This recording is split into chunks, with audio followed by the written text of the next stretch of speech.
Hey guys, welcome to Starting Out Solitary. It's sub week and today is Monday, not Sunday. I apologize. I mixed up the dates.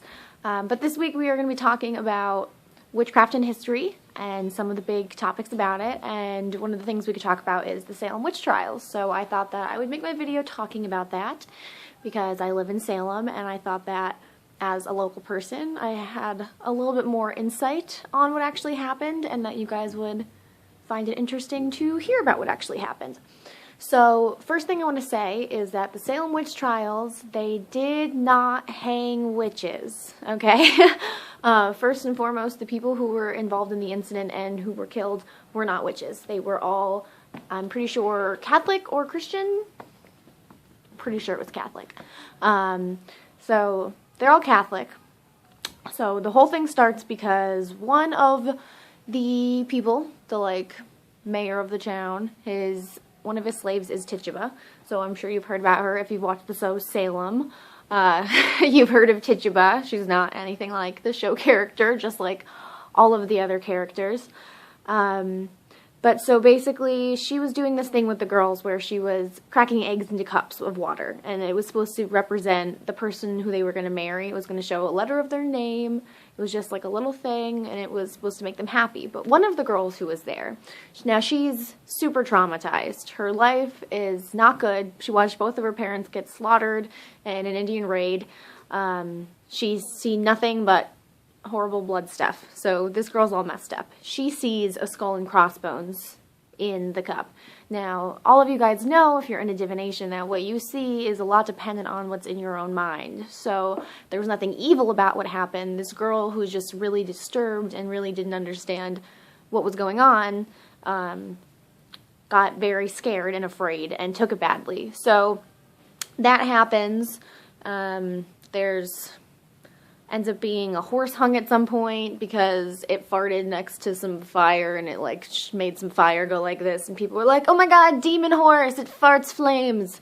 There was a dog at some point hung after pee was used in some cake spell thing. Obviously I don't know everything about what happened. I know more than the general public about the situation.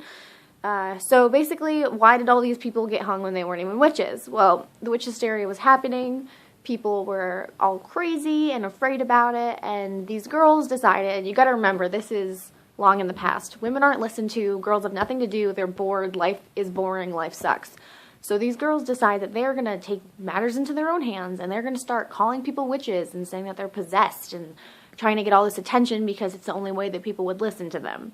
So then these girls do that, they start naming people, and then people start getting hung, and these girls just keep on doing this. Now later on, after this happened, there has been reports and testimonies with the girls who do admit that they lied and that there was nothing mystical happening here. This was just them trying to get attention and trying to do more. And have people see them for it. So all these people died because in the Catholic religion, I'm sorry, I've been pagan my whole life, so if I'm wrong about any of the Catholic stuff, I'm sorry. But in the Catholic religion, they believed at that time that if you lied, you couldn't go to heaven. And so in this time, if you admitted that you were a witch, you would not be hung. And that's why Tituba lived. Tituba lived through the witch trials, and she was the only witch who was actually there. She lived through it and lived her life and did that whole thing. She was in jail through the whole witch trials,